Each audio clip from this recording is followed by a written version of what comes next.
So we built this program with the LGA up to particularly focus on how we can support the development of effective partnership development in those three key areas. So this program's split into two different types of delivery. These are the technical briefings. These are when we hear from people who have delivered examples of retrofit. And in today's session, it is about engaging with training and skills providers. And then over the next 2 weeks, you in regional groupings of authorities will start to go through some of these softer skills and how to turn some of what you hear today into opportunities to deliver better retrofit within your local authorities and within your regional groupings. So there's a very different combination of hearing from experienced people and then internalising that as local authorities to understand about how you can use some of that information as well. So we're very much looking forward to the three different technical briefing sessions. Today we have some really excellent and experienced speakers who've gone through the processes of working with training and skills providers or are leading training and skill organisations. And we're going to hear about their experience, about some of the challenges and some of the opportunities that it develops as well. We've had to do a slight change around in the agenda. So we're going to start with Aileen McDonald, who's a director of B4Box, who's been doing some very creative and imaginative work in the Northwest region about giving disadvantaged communities real opportunity to get proper long-term jobs in retrofit. We're then going to hear from Mike Blakely, who's a director at Exeter College, who delivers a lot of retrofit training skills across the Southwest and South. We're then going to hear from David Pierpoint from the Retrofit Academy. This is a leading national organisation in terms of developing skills and developing partnerships with local authorities, and some very relevant information there. And we'll finish with Cara Naden, who works for South Somerset District Council, who will give you some examples of how her council has been creating training and retrofit opportunities for local contractors. And also we'll give a little bit of feedback from her engagement in the previous LGA programme and what she learned as an officer and as authority and what she's been able to deliver since. So each speaker will be speaking for a relatively short time, up to 15 minutes, no more. And then there'll be time for some question and answers to that speaker afterwards. But we'll also have some time at the end of the programme to just take any questions to the panel that's remaining to understand any overall views or particular points on that. So I'd like to start with Aileen McDonald, who's doing some really creative work in terms of retrofit in the Northwest region. So Aileen, good to hear from you.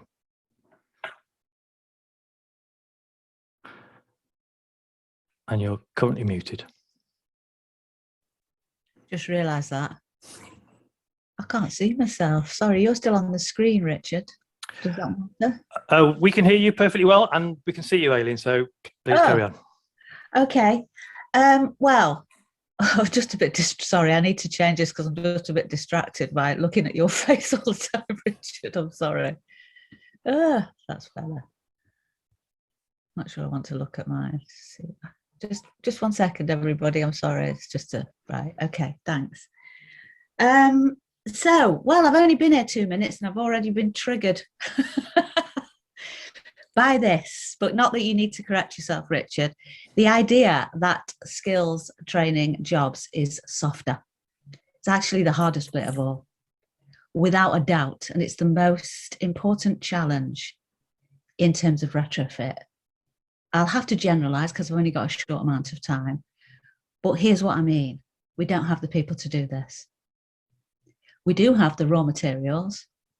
We do have some pretty good manufacturers in terms of heat source. We do not have the people to do it. All the research says that. In order to get the people to do it, we're going to have to change how we've thought of labour in the construction industry for the last 20 years. To the point, I think that if we don't, if there was the political will and the money, we still would find not the people to do it. That's one issue. The second issue, and I'll tell you a bit what we're going to do, but the second issue is the world of work has changed so much. So this work cannot be done on 0 hours and piecework. And here's why. I think there's a feeling, I mean, I'm not entirely sure who I'm speaking to. Some of you will have construction knowledge and some of you won't. And I'm just going to assume none for the sake of, because I think it's 40 people or very little, and my background is 35 years in the construction industry, watching the situation for apprentices and labour get worse year on year in all that time. Originally, some of us will be able to remember this, full apprentices, 5-year proper training was done by local authorities. That went, and it hasn't been replaced by something else that you would call bringing somebody up to full skill level in properties. The second part of this, because it's retrofit, in the language, it would appear that the heat source, heat pumps, solar panels, and so on, hydrogen, that's where the skills, sophisticated skills are. And in the fabric of the building, insulation, that's just knocking a bit of wood about, isn't it? That's where we need the skills. And here's why. You take a house that's already been built, I'm not talking about a new build, an existing property will have had the effects of weather upon it and the effects of the person who lives within it upon it. And correcting that is highly skilled. That's what we don't have enough of, anywhere near enough of. Just in the Greater Manchester alone, it is thought of as a job shortage of 200,000. So that's not soft skills. Neither is it a soft problem. It's a really difficult problem for all of us. And if we don't start thinking about that now, this is me generalizing. Obviously, I'll tell you what B4 Box does in a minute. But if we don't start thinking about that, then all the retrofit activity, work and talk won't result in houses being done, because you need the actual people to do it. So what do I mean by skilled? I'll just say a little bit more about skilled within a property. I can just give so many examples, but I'm trying to think of, anyway. We have a lot of hoarders. All of us hoard a little bit. You've got to do something about that if you're going to fully insulate a building. You have to think, where are the people going to live, all that kind of thing. Then in the actual construction part of it, which is in this poor relative of new build called repair and maintenance, it's, if you do the insulation wrong, you're going to get mold, you're going to get infestation, that kind of thing. And we actually all had this experience, those of us who are old enough, with the last Green Grant, with cavity wall insulation, where what I'm about to speak about, as in planning what that would look like when you do it, rather than kind of just rushing at something, happened. In other words, the cavity wall insulation that happened wasn't good enough. People have still got little plastic balls coming out of the cavities. The thinking was too quick. The procurement in the supply chain was too quick and ill thought of, and loads of little companies went bust as well. And no new jobs were created.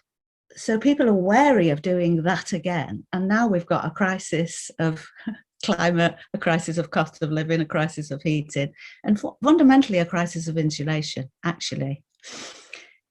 Because that would solve the problem.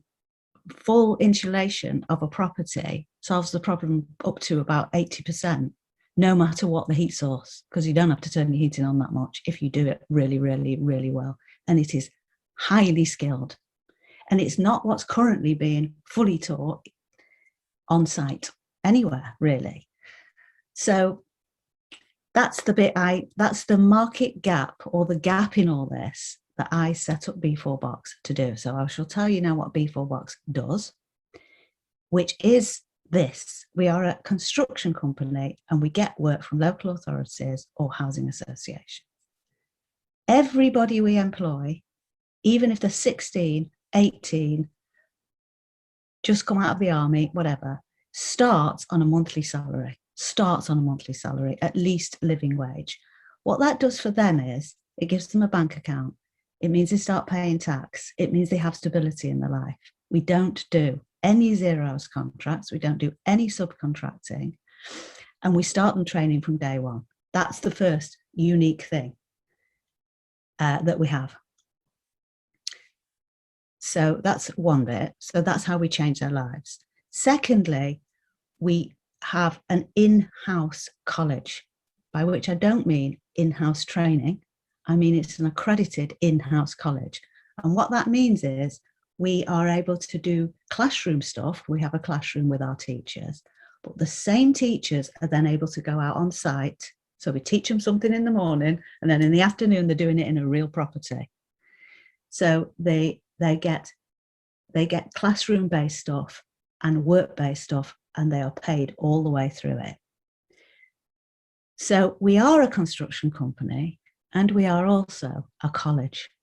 And that, which solves the problem, is the thing that causes the most problem over the years to the commissioners, some of whom I think I'm speaking too soon, or representatives of commission organisations. So if I had a penny or a pound for every time somebody had said the thing I'm going to say to you next, I'd be rich right now, which is this. Just tell me again, are you a construction company or are you a college? Both. Oh, well, we haven't got anything down here for both. So what we're going to have to do is we're going to have to procure your construction bit as though you're just a normal construction company. And then we're going to have to procure your college bit as though you're a college. And when that happens, it means inefficiency of spend. It means it means that the competition is not a correct competition, because the construction bit, we're being competed against builders who have 0 hours contracts, who aren't doing any training and so on. And the college bit, we're apparently competing against colleges with thousands of students where we're taking like 10, 20 at a time. So what I get is kind of chief exec level going, that's great, let's do more of that. And then procurement level going, well, I've never heard of this. How are we going to do this? We've got to keep safe with the procurement. So what we need to do is split your joint offering. We need to split it into 2 offerings. So that kept happening so often. I nearly gave up. All entrepreneurs nearly give up now, because just think, you know, it's a bit like saying, I've got this Hoover that doesn't have a bag. And the person says, well, all we've got here is ways of buying Hoovers with bags. So what we're going to do. So as a result of that experience, I've had to sort of become, or we, my team, have had to sort of get our heads around what procurement is all about, really. What is it? And what's it for? And who's in charge of it, and so on. And what that resulted in is we got one client who we said, what would happen if we created a contract around the uniqueness of this model? And that's what we did. We did a European notice to say, is this unique? European. And what that meant was a lawyer, a procurement lawyer, independent of the client and independent of us, did a European notice to say, this company is doing this. Is anybody else in Europe doing it? This was 2019. And it came back, no, nobody else was doing it at all. So I thought, great, because now we can do this without that splitting, oh, you're a funny little thing. From that European notice, it then took 18 months to develop a contract, because nobody had ever had a contract like this before. So the contract basis is this. It's the KPIs start with how you're going to treat the staff. The KPIs do. They start with how you're going to treat the staff and the postcodes of the staff. And they're all the residents of the host organisation. We do 80% of the postcodes of that area, which, by the way, produces a 2-mile travel to work distance, which is in itself environmentally good and keeps the pound in the town. That's the start of the contract. The next bit of the contract is how are we going to arrange the payments that cover the construction, the training, and so on, because there's funding coming from different bits for that, obviously. And the third bit is a full schedule of what we're actually going to do with the properties. So it's kind of flipped, because what normally happens is, there's the properties, let's do them, let's bob something on the end that will cause social value. And because the main bulk of a construction contract won't include it, then it's the main bulk of the contract. So as I say, it took 18 months of careful consideration on all parts of that partnership to produce what we're now calling the model contract. That model contract is repeatable. And we're still having the experience of, we go, look, we've done the European notice, we've got a model contract, it's actually working. You can talk to the host local authority that's done this and still get people saying, sounds a bit like too much trouble to me. We've just got our normal builders. So let me just, but obviously we're growing and that's not everybody. So I'm hoping that somebody that I'm speaking to now will go, that's a good idea. We may wish to do that yourselves in some way or other. But all the intellectual property of everything I've just said is all there in the host council, the host RSL, and within our property schedule. There's a proper, legally defined collaborative process here going on. And I got to say, for the host organisation, that was quite difficult for them to come out of their comfort zones and work it through. So what was their motivation? Their motivation was solidly getting people into work, their residents, and solidly making sure that retrofit happened and the training on it happened, if you know what I mean by solidly. So how long have I been speaking, Richard? You've got a couple of minutes left. Right. Why isn't the construction industry in general doing this? And here's the number one reason. It's currently 96% of the actual industry that delivers on site is SMEs of 10 people or less. It's all in the public domain. More than 95% are 0 hours contracts. To do intense retrofit in people's properties, A, you need those SMEs, and B, you can't do it on 0 hours contracts. It's too skilled, it's too detailed. So if we address the question of 0 hours contracts and give people proper salaries, A, you start building up the sophisticated skill level needed in the labour element, and B, you start building up the economy and change the world of work. And I will say this, I've seen this so many times, so much detail I've got in my head, so sorry. But we have it in Manchester, and I'm sure you have it in your places. We have people in the construction industry define themselves as living wage employers. What they mean is the salaried workers in the office. And anybody who's on a 0 hours contract is not included in those pictures. So the world of commissioning of construction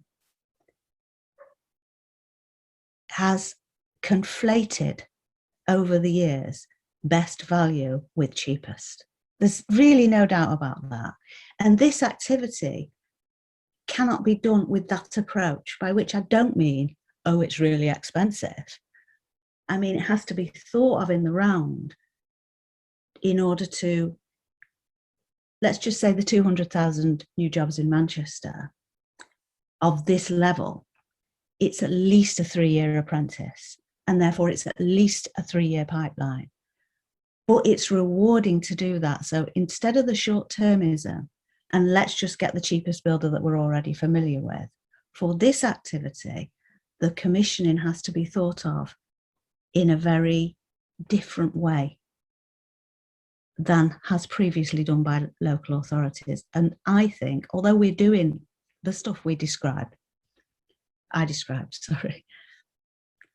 I think the real breakthrough of my team working with the local authorities in Manchester is that underlying contract. If one place can commission differently, remember that wasn't me, that was the actual host local authority, then everybody can commission differently. But it is hard work.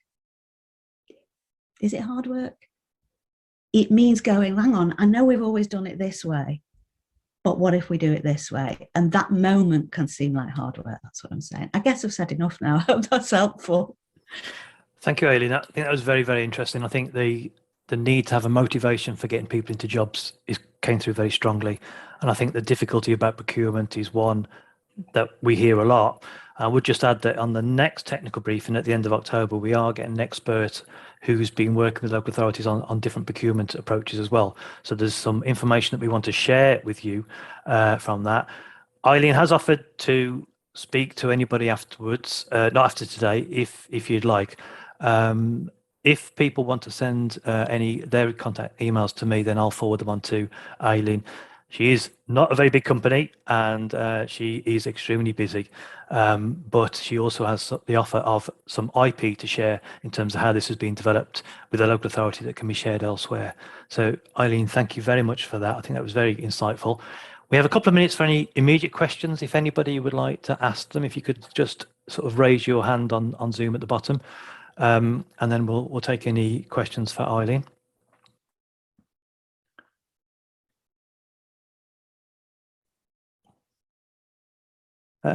Cara. Hello, good morning. Thank you, Eileen. That's really interesting to hear your points of view and what you're trying to achieve. I was just interested in how we provide engagement with education establishments to create the learning environment, particularly for those kind of larger applied vocational courses. And I just wondered if you have got that yourselves, or are you engaging with colleges that do have that? Okay, we are a college. Remember that bit? Yeah. So I think what this question means, what it gets at, it's a really vital question. Some of you may know this, some of you may not. When somebody, in order to qualify as a construction worker, you have to have two things. You have to have college-based learning, and then you cannot qualify unless you are employed to apply that college-based learning on site and be observed on site. So you do something like plaster a wall, sorry to do the detail. You take a photograph of it, you have to be supervised on site to do it, or you haven't passed. So what is needed is you have the colleges doing all the great stuff they do. And over here you have the construction industry saying, we really, really, really need more labour. And we are addressing this model, not little b4 box, but this model is addressing the gap in the middle, because some of the pipeline of works, in other words, some of the properties, have to accept having an apprentice in them while the work is happening. We would argue that that apprentice has to be paid. So the answer to your question, Cara, is this. Sorry, the underlying part of your question refers to this. About 10% of people who go to a construction college end up actually getting the qualification because they don't get that last bit to finish off. That's where the Intelligent Commission could be. That's all in the public domain, that it's about 10%. Now, what's the problem with that? Firstly, the people who go to the college believe at the end of it they're going to get employed to do what's called the finishing off part of their NVQ. Then they don't. So then they realise they're not going to get a job. So then they want to do a college course in something else. That's often described as, oh, you see, these people are not interested in construction. They just can't get something that finishes them off. The easiest example I can give is when you're a doctor and you go to university and in the end you get a house place in a hospital. You know, what do you call that? You're a junior doctor in a hospital to get the real experience, and you have to have that to finish off. So that's the bit that's not happening, increasingly not happening. And for the actual person involved, they then think, well, I need to go to college to do something else like catering or whatever. And the college says, yeah, but this time you've got to pay for your, so the first bit, they get a grant to do it. So I think most colleges, and you can speak to the Exeter guy, would actually really appreciate that their students get a job for the last bit of their qualification. They know that they're not getting that. Does that answer the question? So in order to think, how do we solve that? That's where the Intelligent Commissioning comes in. Is that enough of an answer for the time being, Cara? Is it? Yeah, thank you. That's really helpful to see that there's that really big missing part of that applied element of the education. But you can do all that stuff inside, but unless you do it in the real world, you don't fully qualify. And really employed because of the way a house behaves. But to put this as simply as I did, this is what I say to like really senior MPs and all kinds of people, really at the top of commissioning. Do you want somebody in your house that's only ever been in a classroom? Would you risk it? That's only ever been in a classroom. If you take I did it because I specialise in repair and maintenance myself, not new build. New build is relatively easy compared to how houses have behaved over the years. It's sophisticated. Nobody's going to have somebody straight from college in their house for the one amount of time they're ever going to spend that money. Even if you really cared about people, even if you thought, I want to give this apprentice a chance, what you might have is an apprentice who's being paid and being supervised properly in your house with skilled workers there. So that always used to be the norm, but I'm talking 60s, 70s now. And now it's not. So nobody would. Yeah, come in. I see you've learnt this from a book. Off you go with my walls and roof. Just so I'm sorry to, I'm very, like colloquial here, but that's the easiest way to say it, actually. The way I've just said it. I hope that makes sense. And I feel really sorry for colleges who know this dilemma, but I feel really sorry for the students who can't get that next piece. You probably, some of the ladies here, I'm sure, will have been to hairdressers where you have a trainee hairdresser doing your hair, but it's supervised. So that's how they get their last bit. But, I've learned how to do hairdressing reading a book. Off you go on my hair. No, you wouldn't. So that's the missing piece. And in order to put that missing piece in commissioning, boy, does it need some different intelligence. But that's why I put this down to plain language, because that's the way to see it, if you see what I mean. Another part of this is I'll go to people commissioning construction, and it's almost like I go through the door, I sit down and they say, do you know, I don't know anything about skills. And what they mean is, I don't know anything about colleges, and I don't really know how skills funding works. But we all know what skills are, because we all know what plastering is, we all know what insulation is. If you just think about it for a minute, what you might want in your house and the sort of skill level you might want, that's what's missing. And I mean seriously missing, and it's not just because I'm saying it, it's in all the research, all the government research. Eileen, thank you very much for that. I think the point of insulation is one of the biggest skills missing, and yet if we are very committed to fabric first, then clearly that's got to be a fundamental driver of insulation as well. So thank you very much for your presentation and the questions as well. I have put my email in the chat, and if anybody wants to contact me, I'll be happy to coordinate between any of your authorities and Aileen. We are now going to move on to Mike Blakely from Exeter College. Exeter are a very well-established college, and they do have a very high success rate. So I'm very interested to hear Mike's now perspective about how we get skills and get people into jobs as well. So Mike, over to you. Brilliant. Thank you, Richard. Have I got some slides to pop up? I've not had any slides sent to me. Oh, they were sent over. So just bear with me 2 seconds. Could you do screen sharing at all? Yep, we can make you. Okay, you should be able to screen now. Brilliant, thanks. I'm multitasking probably terribly badly now as we just go through getting that up. So quick introduction, I am Director of Future Skills and Apprenticeships here at Exeter College.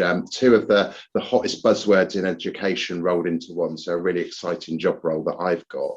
And it allows me to make sure that the response by Exeter College to the region-wide skills agenda is something that we are very, very keen to make sure happens. And over time, we've really built our response around employer needs. So as I pull my slides up, as I bring that forward, bear with me just 2 seconds. Show windows.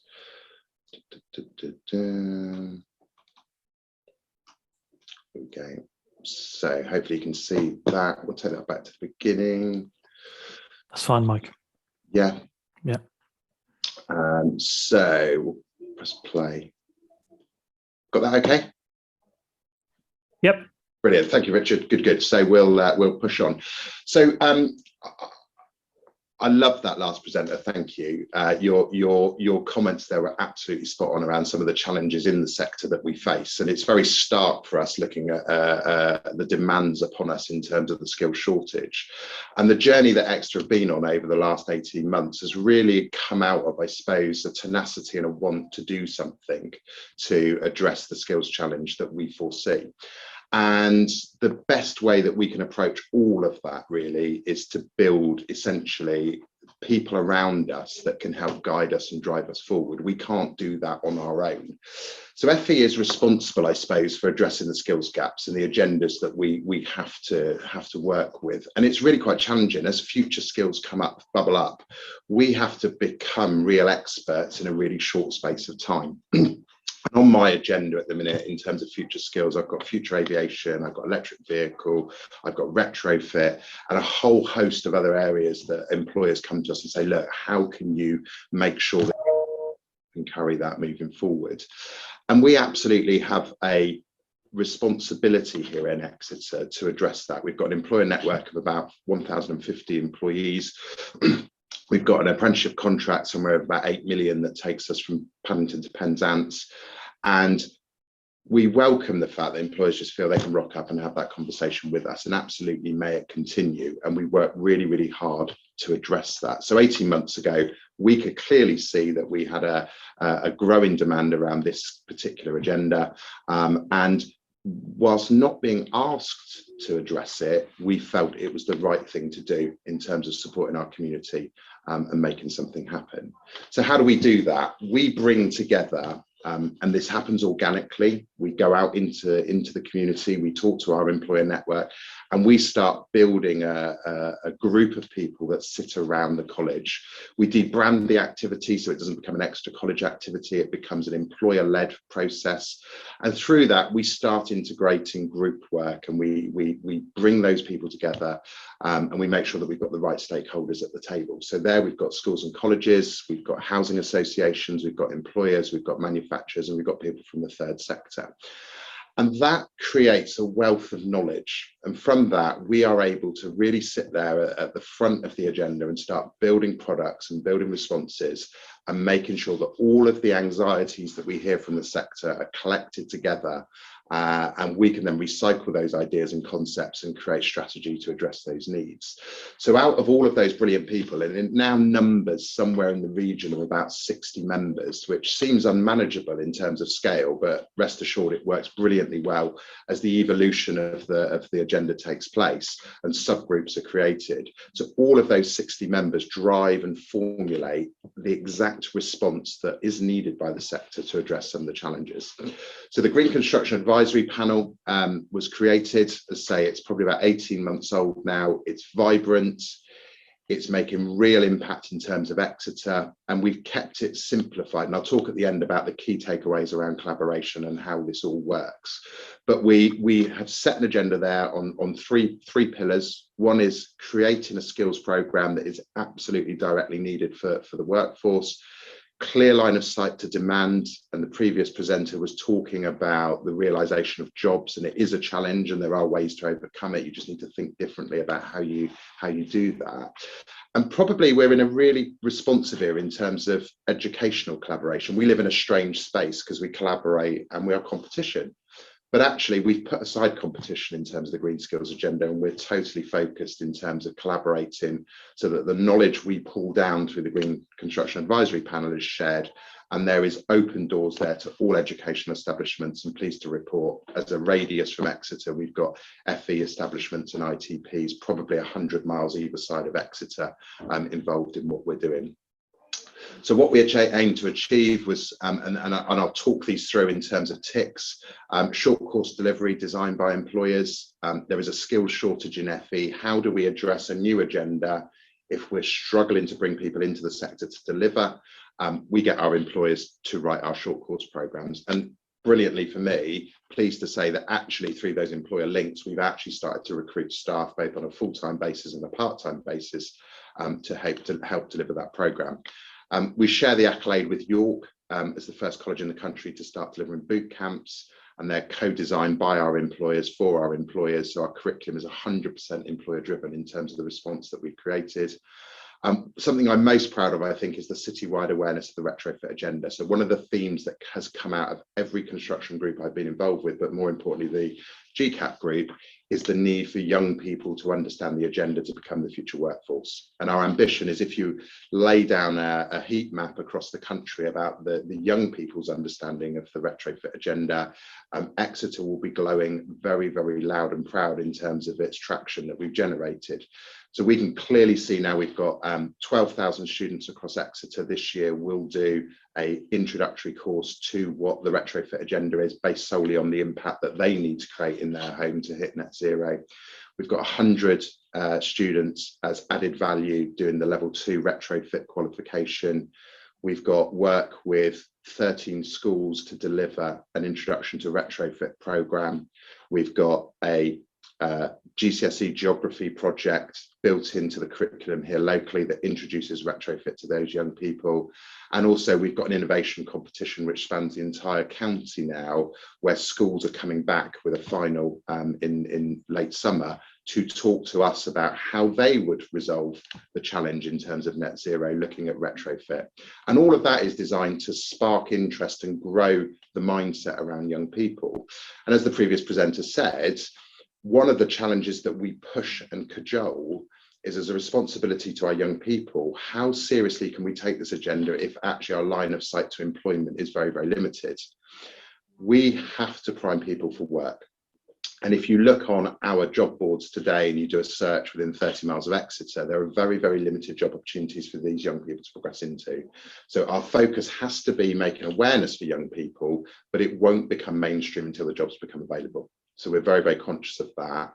And one of the processes that we go through in terms of the Green Construction Advisory Panel is line of sight to employment. So a region-wide register, what jobs are happening when and by whom, so that we can start filtering young people into that, and using the concept of community classrooms. So if, for example, our local council has 100 houses within a mile of my office here that need some retrofit activity, that absolutely has to become a community classroom, so that young people can get experience on site to deliver those skill set that they want. Our Future Build programme is something that, again, is unique here to Exeter College. It's the first building that we've ever had. We've got 13 campuses across the city, 14,000 students in total. This is the first building that we've ever gone into that is entirely designed by employers, and what a brilliant time they've had. So as a subgroup of GCAP, some really key interested parties working with architects and private sector organisations have given up their time for free to develop our response to delivering that skills agenda. And you'll see from the previous slide, we know that there's a need from level 2 to level 5, but the feedback we're picking up all the time is we need to create the reskilling and upskilling environment for young people and adults in industry to be able to get those level 2 and level 3 skills. So an overemphasis in terms of 4 and 5 and underdevelopment of the 2s and 3s, and we're working really, really closely with our awarding bodies to address that. So the centre that you see there is a just over £500,000 build. It's on 3 levels. It replicates all of the housing stock that is within 10 to 15 miles of the centre here. And it's a brilliant opportunity for young people, employed adults, unemployed adults, to start understanding the skills that they have to learn to be able to hit that. So focuses on solar, focuses on heat pumps, focuses on EWI, focuses on rainwater harvesting. And we've had to accept that we can't deliver all of the agenda, but we'll specialise in those 4 areas and then work regionally with other colleges to deliver the skills gap that we've generated. And that's all come through collaboration. You know, what we didn't want to do was create a diluted product that if you drove to Exeter and then went 30 miles down the road to the next FE organisation, it was a duplicate. Didn't make any sense to do that. So there's a real ambition for us to make sure that the skills challenging doesn't hinder the ambition of a net zero agenda. Finally, collaboration. So when I spoke to Richard last week, he said, you know, give us the key takeaways around what the Exeter College model is and what the GCAP is. Identify the tip of the spear. So this is my principles language. We talk about how do we create impact and how do we drive through that agenda. And us identifying the tip of the spear was actually going, we need a public and private partnership to drive this through. And those people must be ambitious and want to make impact and a difference. I think post-COVID era, during online Zoom meetings that seem to evolve and grow, we wanted to be very, very different. We wanted less chat and we wanted more action. So we based it on the 3 pillars. Everything had to come back to those 3 pillars, and a really strong private sector chair draws that group together. And if we meander off into blue sky thinking and it doesn't meet our aims, back we come to those 3 agendas and avoid that mission creep. Simplification was absolutely critical. We make it really easy to access our group. We keep bureaucracy to an absolute minimum, and we focus all of our time to make sure that we're making an impact. And as I say, we've got multiple impacts out of that group. We adopt a "you said we did," so every meeting starts with us saying, as a group, you fed back to us, you want, and that's councils, housing associations and commercial. We deliver 100% response to that, and we say we did. So all of the initiatives that come out of it are done on that 3-monthly cycle. Blend the stakeholders. It's such a vibrant group, and we've got representation from everywhere. And I can honestly say we haven't invited anyone to this group. It's literally organically spread. And one person said, "We've heard about GCAP, can we join?" The next person comes along, and we have such a brilliant spectrum there that the conversation is vibrant. It's challenging for us as a group, but out of it comes some absolutely brilliant ideas. Create line of sight to the end game. So we're really, really conscious that unless we've got line of sight to the work that's going on across the Greater Exeter area and the region, we will struggle to meet the skills gap. So we constantly push and we say, look, we're giving you all of this benefit and all of this added value. Please make sure that as a group, you're open and you share with us where we're going on the net zero agenda, so that we can complement it and we can see skills pipeline. And out of that's come local skills agreements and some really ambitious projects across county with council support to make sure that young people are at the heart of the employment solution. And reduce duplication. So GCAP has worked with other groups that have sprung up over the county, because this is hot topic and beyond. So this is now regional.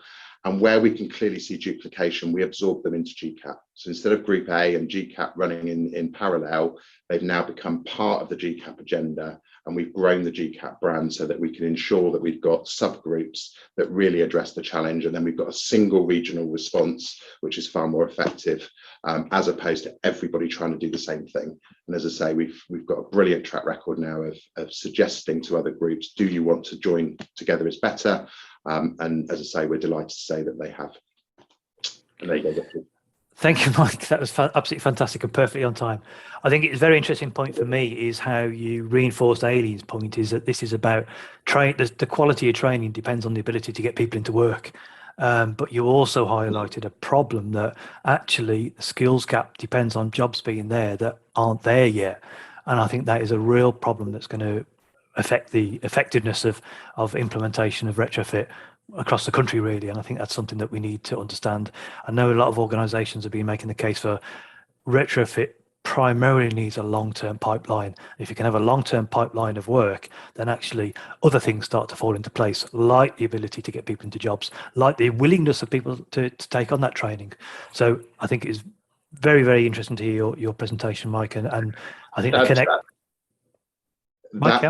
our response as a college to that is to make sure that anybody coming through traditional trades leaves the college with an understanding of the retrofit agenda and become that multi-skilled operative of the future. So as that curve increases, and you'll see a lot more multi-skilling as opposed to single skilling required in retrofit, we will have a vibrant pool of people that have some skills around it. And as I say, it's all added value within our programs. It's not something we're asked to do, but we're very happy to deliver that as extras to, as I say, a minimum of 100 learners this year and probably 300 next. Okay, thank you, Mike. We have time for maybe one quick question for Mike, and then we need to move on. So is there any, Cara, is your hand still up? Can I say, sorry. Aileen, did you want to say something? If you don't mind. I know there's a thing later, sorry to cut across Cara. I just thought that was really great. I see the progress, especially in multi-skills, but for the sake of the group, and I'm not cutting across, sorry, I don't remember the name of the person who just spoke, but it was great. What I saw in the group is the very large managing agencies being described as employers. I just want to say again to the people who might hear this, 97% of the industry is currently self-employed. That's a lot. And therefore, I see a lot of employer engagement, which is actually the large managing agencies.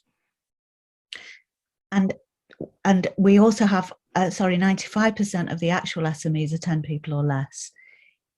Put simply, one of the things we're trying to do in Manchester is meet with them, because they're the ones who, the small organisations, you know, Fred and his son and his cousin who learned how to do jobs, they actually give out the jobs. The large managing agencies don't. And I'm sure the guy who's just spoken knows this. But if you can get groups of the actual smaller SMEs in a room and ask them what they would require, it's very illuminating to see what they want to do and how they want to do it. But it's 97% self-employed at the moment. So how are you going to get a young person to the state of wanting to be self-employed? It's that's all. I just looked it up when he was speaking, the current figure, and it's 97%. So I don't want to be negative, but I just want to say those smaller organisations, the large organisations, don't actually speak for them fully. Can I respond to that? So, yeah. 560 of my employers are SMEs, and it's the core of our businesses. It's absolutely bread and butter. But the conversation starts with those main contractors, and the way that we resolve that challenge is we say to our main contractors, under the title of "Bring a Friend," bring an SME to our party. And that's how you can generate that engagement. And it's absolutely needed, because the key to it is most of our SMEs have a demand for labour. If we are the supply for that labour, they magnetise back to the college and they help inform the agenda. And as I say, it's absolutely critical. I'm delighted that we're not going off to an awarding body and pulling a qualification off the shelf. Everybody has an input into that to give them. That is fabulous. We'll have a conversation. I love that bring a friend idea. That's fantastic. Thank you. Okay, Cara, it's a very brief question, please, because we do need to move on to the next speaker. Really brief, just great to see some organisations there that do cross borders. I obviously represent Somerset, and I just wondered what kind of conversations or in partnership engagement do you have with any of the education establishments in the neighbouring counties to help, do this better? Our last GCAP meeting was Friday, and we had a number of your colleagues from your region in the room. And as I say, the growth of GCAP, which has been organic, it's not something we've set out to do, has now got region-wide impact from Bristol into Cornwall. And the more links we can create, the better. Okay, thank you very much, Mike. And I think your point of collaboration, not competition, was very strongly made as well. Now going to move on to David Pierpoint, who's the Chief Executive of the Retrofit Academy, who's been one of the longest standing training providers for retrofit for a long time, does an awful lot of capacity building and training across the entire sector. So David, over to you. Thanks very much. Are you seeing my presentation, Richard? Yes, we are. Thank you.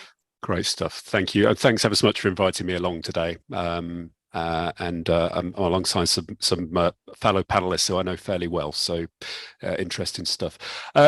As introduced, I'm David Pierpoint, Chief Executive of the Retrofit Academy.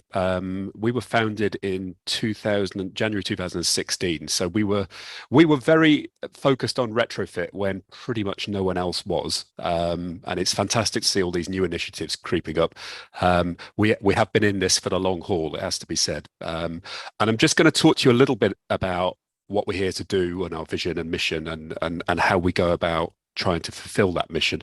It is inherently a collaborative mission, not one we can achieve and have no intention of achieving single-handedly, but in partnership with the FE and the HE sector in particular, but also the local authorities that you represent. And I'll explain how that works. Our vision is one where a world is every home is warm, healthy and low carbon. I stress those three words because energy efficiency tends to default to the energy bit, so the low carbon bit, and we forget very, very quickly about the warm and healthy bits. We have massive challenges in terms of National Health Service and social care. Good retrofit, delivered properly by people who know what they're doing, leads to those sorts of outcomes. And I want you to bear that in mind as you start to shape skills and educational programs, because not everyone gets that. And our mission as an organisation is to support the development of 200,000 competent retrofitters by the end of this decade, which keeps me awake at night because it's only 8 years away. But that's around about half of the number of people that we need in the UK to tackle the retrofit of millions and millions of homes over the next 3 decades. By the end of this decade alone, just to get to the EPC Band C target that many people are focused on at the moment, we're going to need over 400,000 people. So we've got no time to waste in terms of creating the skilling, upskilling and acknowledging programs that are needed to do that. But the reality of things, and by their own admission in some respects, is that the supply chain for retrofit is not great. It's insufficient in scale. It's also insufficient in knowledge. To the extent that the vast majority of those people that we need to come in and create this army of retrofitters aren't currently in it, because the existing repairs and maintenance sector that Eileen referred to is about 200,000 people strong. So by the end of this decade, we're talking about increasing that by 300%. And unfortunately, government, as in central government, whether it's Department for Business or the Department for Education, have no grand plan around this. So we've created a plan. And our style is to get on and do, and then other people catch up in the end, and that's good. So what I'm about to take you through is this mission map, how we intend to get there. And if I want to stress just one thing before I take you through it in a little bit of detail, it's that it's not about the Retrofit Academy itself doing all of these things. It's about working with partners, working with collaborators to ensure that they happen, because they certainly need to happen. And we start the journey looking at 2 key words: competence and qualifications. So this is what my organization's best known for. Over the last 5 years, we've developed those level 2 to level 5 qualifications that you see on screen. We developed the level 5 diploma in retrofit coordination. We've been doing that for a decade now, and refining it. We've had 2,000 people through that qualification. So we know what we're doing with it, and we know how to assess it, and we know how to make sure that people are competent when they come out the other end of it. We also recognize there were massive skills gaps around roles like retrofit assessment. And if you're involved in delivering retrofit programs, I can almost guarantee that at the minute you're frustrated by both the quality and the quantity of assessment that could be carried out locally. So there was a massive gap there that wasn't being addressed, and we invested an awful lot of money and time into developing an appropriate qualification. So pretty much this I think, I'm not sure about Mike's specific plans, but he referred to level 2 to level 5. I think he's referring mainly to these qualifications, but I may be wrong in saying that. We've also developed a program to support social landlords and local authorities to become better retrofit clients. So that's a program called Fit for Retrofit. It was actually run in Devon at Exeter College last week, and we had several local authorities and social landlords attending that to address the knowledge gaps that they have. And then, of course, once people are qualified, they need ongoing education to help them become specialists and to maintain and improve on their level of competence. So that key point around competence is so important, and so poorly defined. Now, this is really the way we want to work with organisations like yours. So we want to build partnerships across the UK to enable the I don't know what the up is here, the amount of retrofit training available all across the country. That's the ultimate outcome we're looking to achieve. But to do that, for many of the reasons that Mike talked about, there needs to be an infrastructure there which enables that to happen.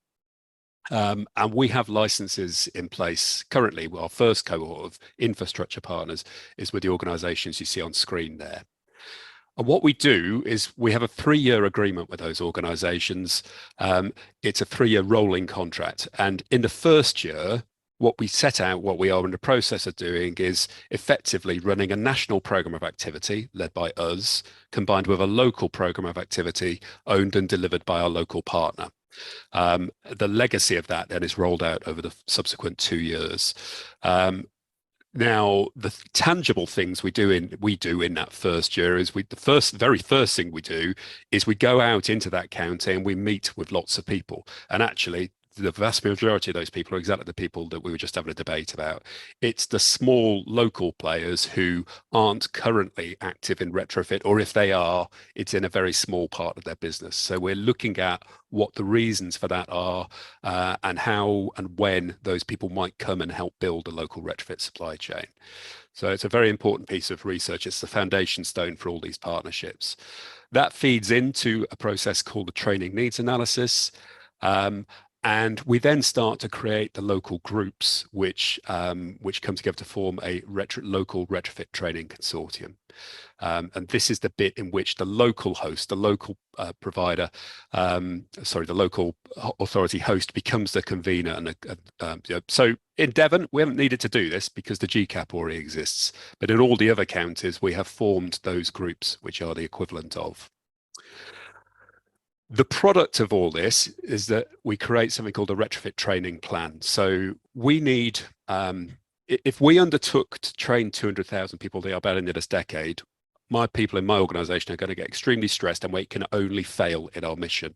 The only way we can achieve that mission is to educate educational providers to become, so that they're in a position to start delivering the kinds of training that we currently do and will continue to develop, and others will develop, I'm sure. So working with our local authority partner and that local group, we identify who the most appropriate providers are who are going to effectively become retrofit academy hubs and spokes. And that is done through a second license, a second partnership directly with that educational provider. Now we have our first cohort underway here. These 6, we have a second cohort starting on the 1st of January, and we're currently in the process of bringing those partners on board. And that is how we work with organizations like yours. So if there's any interest, please get in touch. We're sort of half full, but we still have room. Okay. The next thing we do, this is sort of some of the stuff on a national level that we do. So we've created partnerships with what we call national employers, which are by and large the tier 1 contractors. And let's not get back into that debate about do they create jobs, or they do create jobs because we're working with them to create jobs. But we don't want to ignore the SMEs either. So the SMEs we go out with and engage with become part of that group and those partnerships. And also as new up and coming companies get underway, and there's a lot of entrepreneurial activity in retrofit, they also come into this group, and they're inherently small and medium-sized enterprises. A lot of venture capital going into a lot of those as well. So they're growing quite quickly, and we track all that. We also have partnerships with social landlords who are responsible for more than 1 million homes, so more than a quarter of the social housing stock of the UK. And we're working with them to identify challenges and barriers and develop programs of activity, the outcome of which is upskilling and training. So that's really important. We also have partnerships with more than 100 local authorities, including delivering a support program to every local authority in the Midlands. And if you don't know about that yet, if you're in the Midlands, you will do over the course of the next couple of weeks, because it's only just been agreed with the Midlands Net Zero Hub. So we create those partnerships, and then we tackle head on, again, something that came up in Mike's presentation, the elephant in the room, which is that, as I say, if we want to more than treble the size of the workforce in the repairs and maintenance sector, we need to be making retrofit an understandable and attractive career for young people in schools, colleges and university. But where the hell do they start? Go into a classroom and ask the room, are you interested in retrofit? They're going to say, what's retrofit? And that includes the teacher and it includes the career advisor. So we've got to address that. And the way we're doing that is creating a retrofit careers portal, which provides that core information, outlines what the career pathways and the progression routes are through it, identifies where there is funding and opportunity, and signposts to local providers who are offering the courses. It's also effectively a permanent virtual careers fair where employers looking to bring people on board will have a sort of a permanent presence, and people can connect with those employers in that space, that virtual space, and take that forward. That's something we're really excited about.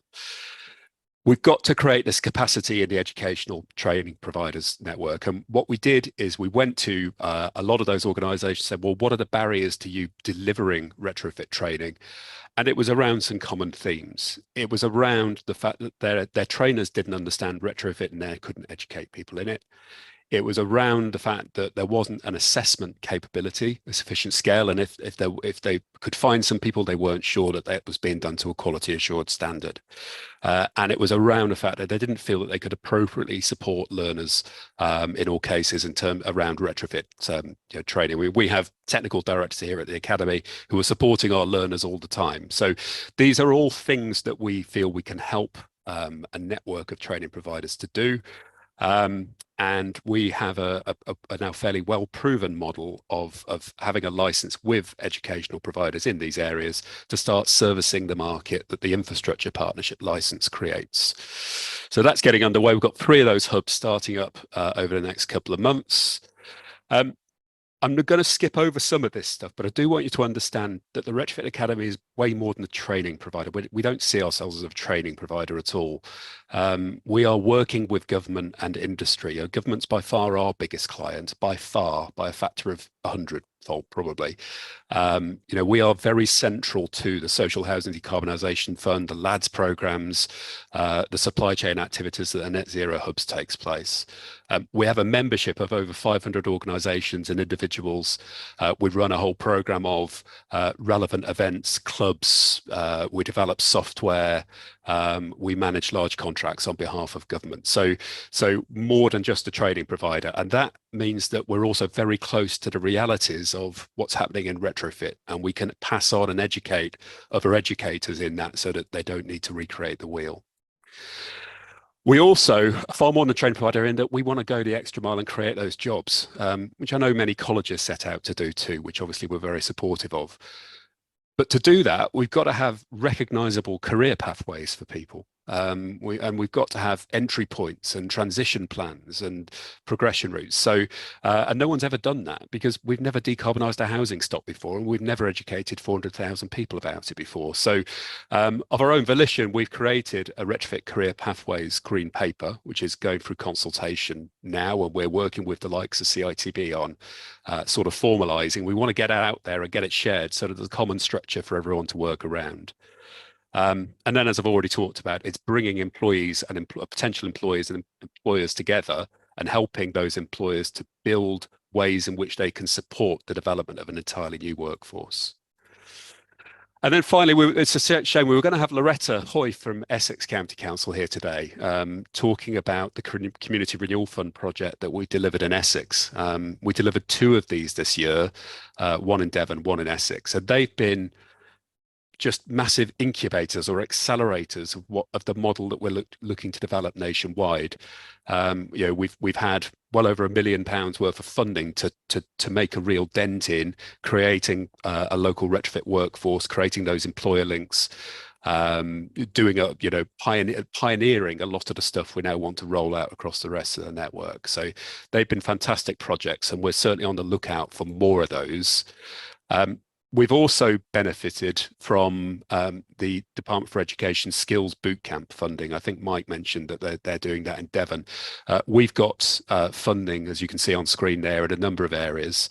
And this is great funding to get people through training courses. It's not great funding to do all the other stuff that wraps around it. But that's why it can dovetail very nicely with one of those infrastructure partnership approach things, which is more infrastructure focused. So there's a pot of around about £1 million there that basically goes through us and pays for learners to get through the courses. So that's a whistle-stop tour of our mission map. I hope I haven't bewildered you or made you seasick with my presentation, but I hope I stuck to time, Richard, briefly. Yeah, that was fantastic. Thank you very much, David. I think you outlined the scale of increase of training that is really quite horrifying to get to a net zero position, particularly when we've heard how there is this bit of a conundrum between enough training needs enough jobs and enough jobs need enough training, and it's a bit of a difficult to understand how we connect that together. I guess I would encourage everybody to connect with David if you want to be part of his cohort next year. We've got time for one quick question, and that's already been put in the chat by Rosemary Coyne. So Rosemary, do you want to just read out your question? Oh, hi, thanks very much. Thanks very much, David, for all the leadership you've been struggling with for so many years, and to Aileen. Basically, it seems to be an absolute no-brainer that investment in retrofit will create economic growth, social value and environmental benefits. That business case has been around, well, I've been working on it for well over a decade. From all the conversations you have, David, what needs to be done to actually turn that business case into something that the key decision makers recognise? Because it's extremely frustrating. We've got the evidence. We're beginning to understand the complexity of retrofit, the system change and how to get on with it. Why aren't people listening to that business case, which seems compelling? Well, I think they are, Rosemary. I'd like to think they are more so. And hello, by the way, I can't wait to see you again at some point. But I think they are listening far more than any time in the last 12 years I've been involved. But there's still quite a lot of people in central government and at ministerial level have got the blinkers on. And we need to sort of continue to educate them. Frustratingly, I think it will probably take things to fail once more before the penny finally drops. I fear that's going to happen. I can see around SHDF and LADS and particularly the eco industries, I think we're going to have more failure and more problems, sadly, because the quality assurance regime isn't as robust as I think it needs to be. But I think there's you just have to look at how many people are on this call and how many people from local authorities and it's come way up the agenda, and in a very short space of time. And I'd like to think we are moving in the right direction. Thanks, David. Richard, can I just throw in that at the end of all of this, the LGA wants to create a kind of community of practice. And I think we found from our last lot of programme we delivered for the LGA with Contented and SWM that part of this is actually people being able to share, and that's sharing the frustrations and working out how other people are just able to get up in the morning and carry on with the great work that, as you say, David, everybody on this call is already doing. The biggest thing that people on this call can do is visit their procurement approaches. That's by far the biggest thing. That's where you've got the biggest clout. You can specify in your stuff, the amount, all those social value bits. You don't want to just import a contractor and a labour force and leave it to them. You can't trust them for a start. You've got to be closer to it than that. You've got to be more intelligent clients, and you've got to procure better. And I think SHAP have done some great work around that side of things. Thank you, David. I think procurement has come across, particularly from Aileen's talks as well. I think we will have some procurement experts in the next technical briefing. I think it's on the 31st of October, because clearly a different approach to procurement is exactly what is needed. And we've heard that. I think we've heard it from Aileen, we've heard it from David, and we've heard it from Mike as well, actually. So we're now going to move on to our final speaker today, and that's Cara Naden from South Somerset District Council. She's just going to talk about how she created retrofit training opportunities, and we'll say a little bit about how she took her learning from the last LGA programme on retrofit into her own role as well. So Cara, over to you. Thank you. I hopefully will share my less slick presentation. To give you an overview of some of the work that we've been doing in South Somerset District Council, but also engaging with our other councils within the county. We are currently going to be going through a unitary, but currently there are 5 councils in Somerset, and interestingly, none of us really have access to our own housing stock, because a lot of that's been taken on by private social landlords and housing providers. However, we did want to take up some of the opportunities for funding from central government on supporting retrofit and decarbonising homes, one of which was the LADS 1B fund through BAYS. We thought we would collaborate with our neighbouring councils and deliver a combined project to decarbonise park homes, particularly in South Somerset, but in some of our other districts. Interesting, we've got a very high level of park home provision for retirement and also people with kind of low income, and therefore that we also know that that would meet the criteria, plus are very poorly insulated and leak a lot of heat. So we thought we'd approach that, and then through the process discovered that actually BAYS probably shouldn't have been funding them because of the particular way they're constructed. It's very difficult to meet the PAS 2030 criteria as part of the PAS 2035 outlined strategy to deliver a fully functional retrofit to the fabrics. However, it also highlights in that process the lack of skills and contractors able to deliver external wall insulation, not just for park homes but for others too. And we only had one apply actually to deliver this project, so you know, hooray for that. But it also highlighted that delivery on scale is very difficult, particularly for smaller SMEs, in the time frames that are required to deliver the funded projects. So all of this became a sort of focal point for some of the RCF funding that we got. So community renewal fund that was available, again too short delivery time scale, 6 months, but another opportunity to collaborate with our neighbouring district councils and some work with county. But most importantly as well, how we managed to engage with some very proactive leading town councils in Somerset, particularly Bruton and Glastonbury and Frome, who've already been delivering some work, engaging with the communities to work on retrofit. So we thought we would try that. And obviously, just to reset why we're doing this, and I'm sure we're not unique, but as a kind of rural community as well, a lot of our emissions come from housing, and a huge volume of that is below EPC, so very poor energy efficiency rating. And in order to meet our carbon neutrality target, although our council said it was for our own assets, it was also important to identify support for the wider community to decarbonise through retrofit. And apologies if I'm breaking up, I also have very poor internet access. And therefore we really need to do something to address this, having not been able to deliver our own, because we don't have our own housing stock.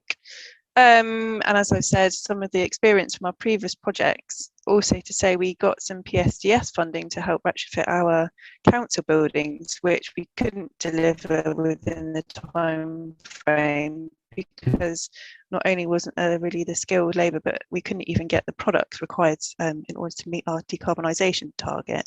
But that's something that we haven't been able to address within this project. It was more about how do we look at the education through household education, through contractor education, and also how do we help support training, but to really get people to understand there's a whole new way of doing energy efficiency, which is called retrofit, and so it's a term that a lot of people aren't really familiar with, so we have to keep using it a lot so that becomes into the mainframe of the language around this, but also that it's not just about sticking insulation in your roof and your walls now. It's about, as alluded to previously, we have to improve the fabric through checking out how it's faring due to weather ingress, and also how do we increase ventilation, which seems kind of very counterintuitive to people who've been working in energy efficiency for some time, that hang on, aren't we supposed to be getting rid of drafts, not putting ones in,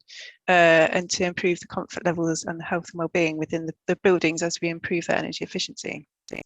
So we were doing kind of work around that. So we, in our project, for 6 months funded Somerset Retrofit Accelerator, we were looking at how do we deliver solutions to those 3 major issues. One was to provide 50 discounted home retrofit plans.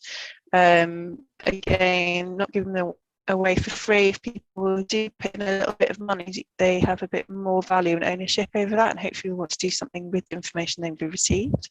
But that was to really promote and instill the importance of getting retrofit plans done, to highlight these steps that they need to do, and also give them that kind of future plan as to as and when they can afford to do the various measures, in which order, so not to undo it and waste resources, was really important. And so we engaged with the CSE's Future Proof scheme, who helped to deliver that for us, and they're based in Bristol.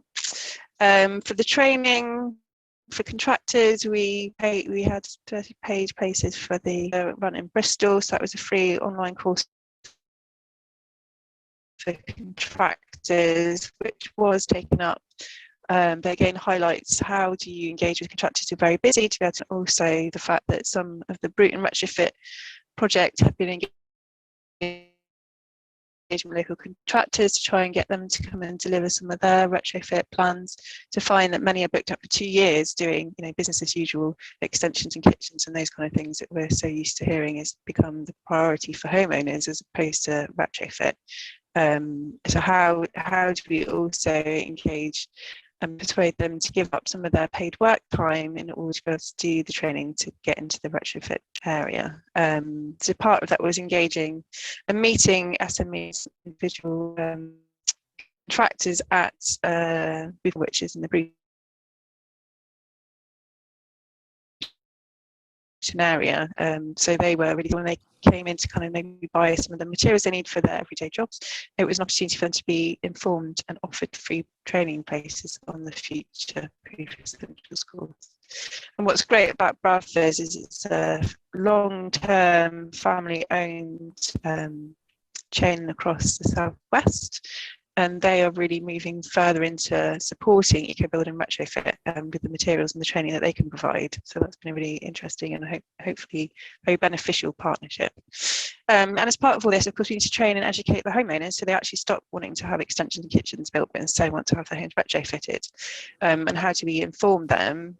So again, what's great and frustrating at the same time is that historically Somerset and the Southwest, I would say, kind of at the forefront of eco-building and renovation.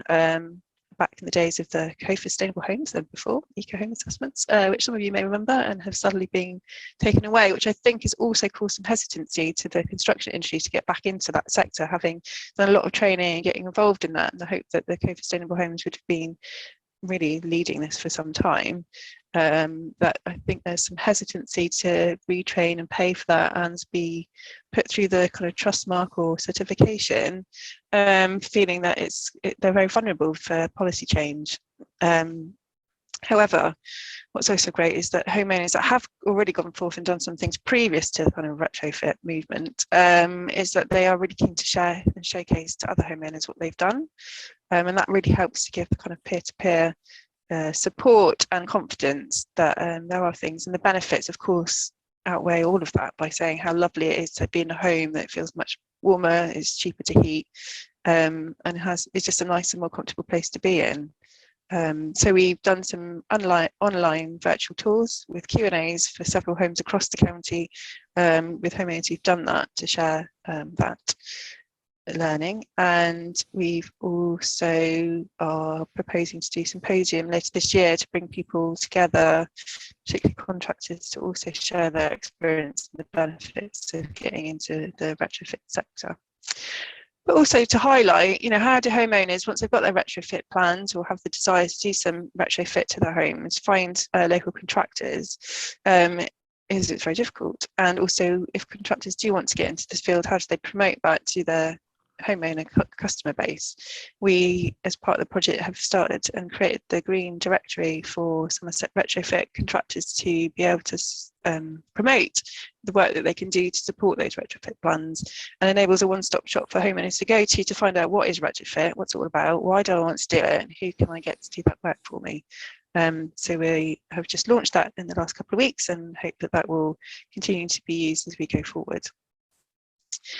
But as part of the communications, as I said, it's really important to have easy accessible information. So as I said, we recorded all of the tours with Q&A sessions. So that's available on that Somerset Retrofit website. But also previously, when I was involved in one of these excellent workshop courses, was about how do you try and break down those barriers and think outside the box as local authorities to be able to engage with our homeowners? And as part of this workshop, we came up with an idea that actually one way that we do communicate to every homeowner is about the council tax bill. It hits everyone's doorstep that they open, and they can see that they can be supported by signposted to useful information. So our environment team, who were created to help deliver the decarbonisation for the council, but also to signpost and support the wider community, have an independent website set up to host all of that information and to be able to signpost some of the work that we're doing around decarbonisation. and some tips and support for homeowners to find out about whether they can get grants or funding support and loans to help with their decarbonisation projects, amongst other things. So we're able to put that into every tax bill, which we hope will be continued over the next few years while that website still exists, so that people can go there and find out for themselves and be inspired about retrofit. And that ends my presentation. Thank you very much, Cara. We were losing you a little bit at times, but we will share your slides afterwards as well. I think it's really interesting to hear that actually skills and awareness and training applies to householders as much as, well, not as much, but as well as the sort of direct delivery supply chain as well. And I like how Somerset has developed a particular focus on the skills needed for some of their types of buildings that they've got, houses that they've got, that reflect the need in that area.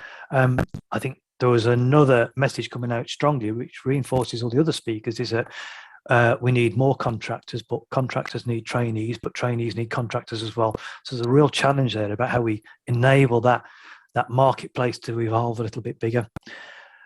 We have about 5 minutes left for any questions to the overall panel and the speakers that we heard today. So does anybody have any questions they'd like to bring up now, or feedback or observations as well?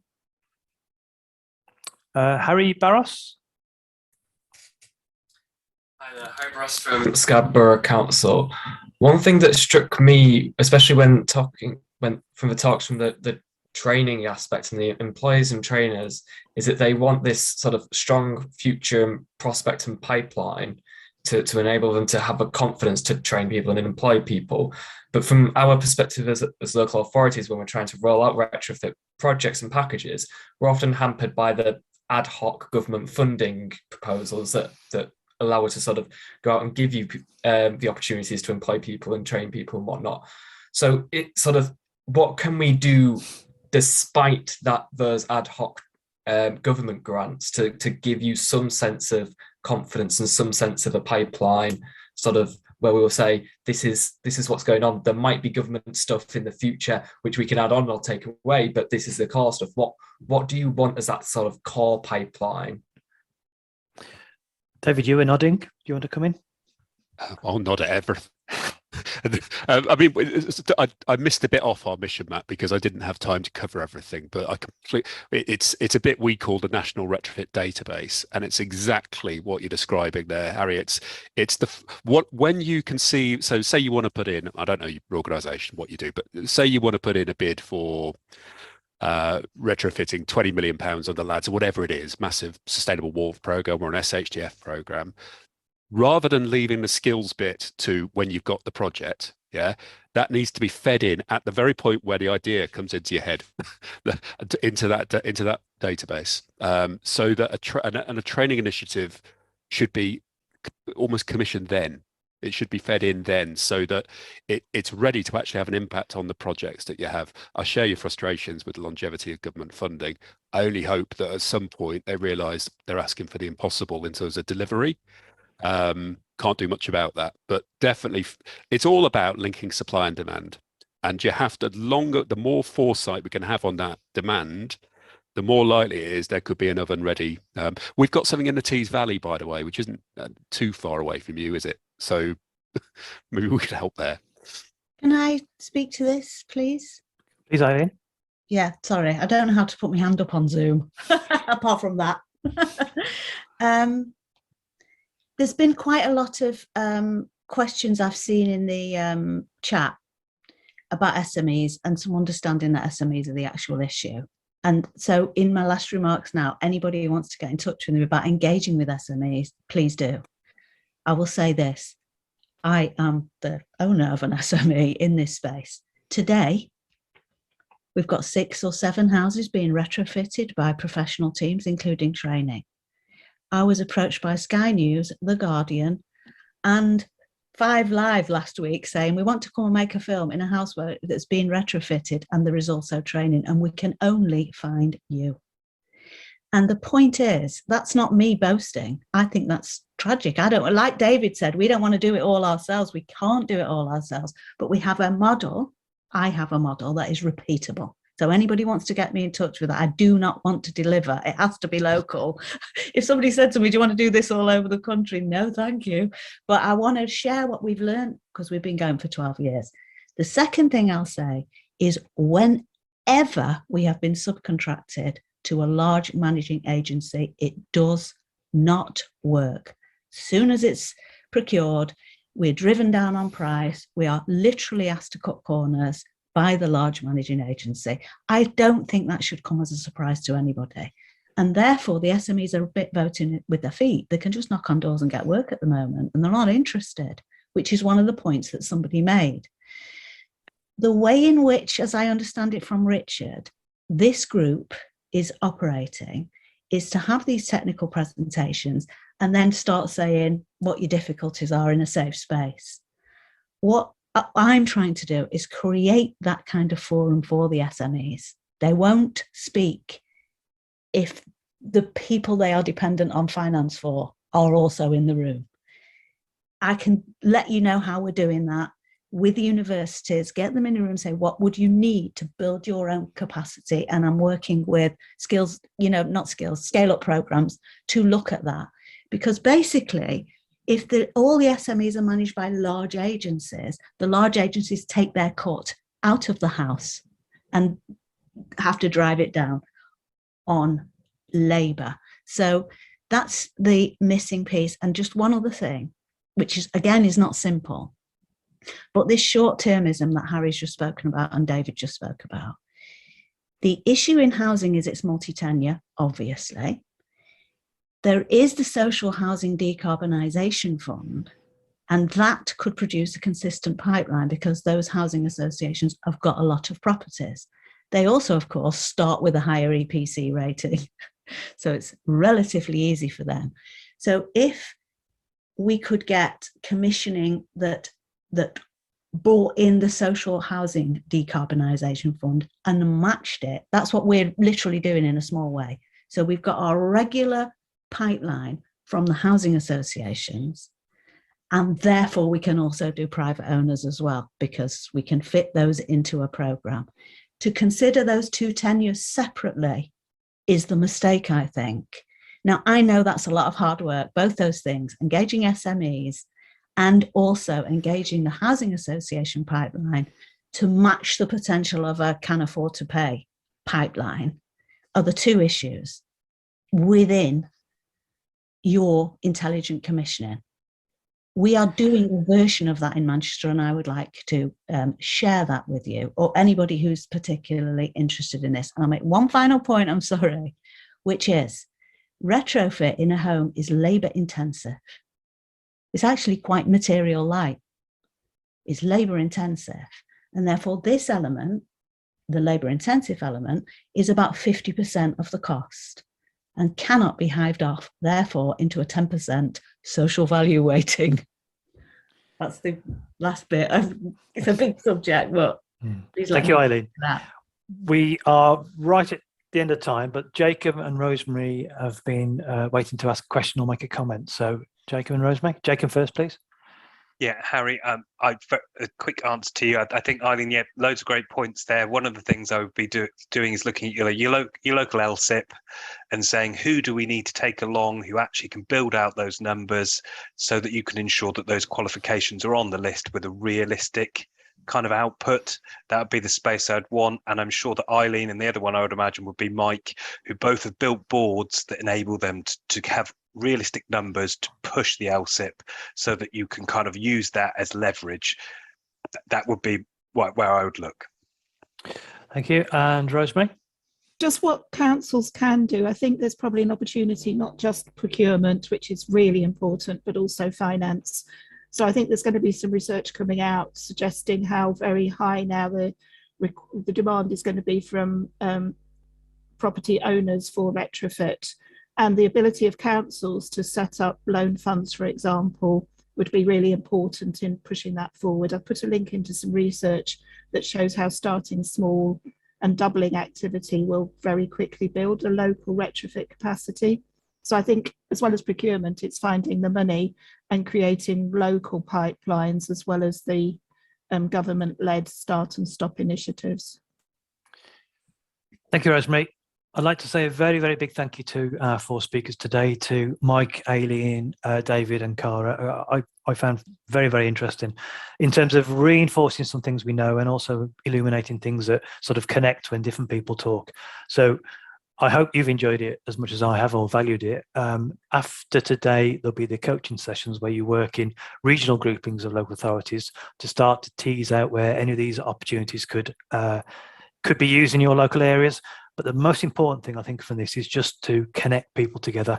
And as Rosemary said, the LGA want a community of practice to emerge from this as well, to enable people to connect to other people they may not have been aware of what they're doing. So we will make sure that that connecting process happens during the coaching sessions. And I look forward to the next technical briefing, which I believe is the 31st of October, which will be about engaging with the supply chain more generally. And we have got one speaker about procurement specifically who works with local authorities to enable a different way of operating. So thank you everybody for all your questions. Thank you for the 4 speakers who did an excellent job, for keeping to time too as well. Thank you. And look forward to seeing you all in the coaching sessions. And could we have one word feedback about the session in the chat? That would be really appreciated. But thank you, everybody. Thank you, Richard, for great sharing. Thank you, Rosemary. Okay, that would be a nice way of finishing off. If just put one word, or maybe a couple of words, just in terms of how you felt this has gone, or what you're going to take away, or what happens next, that would be really, really useful. And very much look forward to seeing you over the next couple of weeks in the coaching sessions.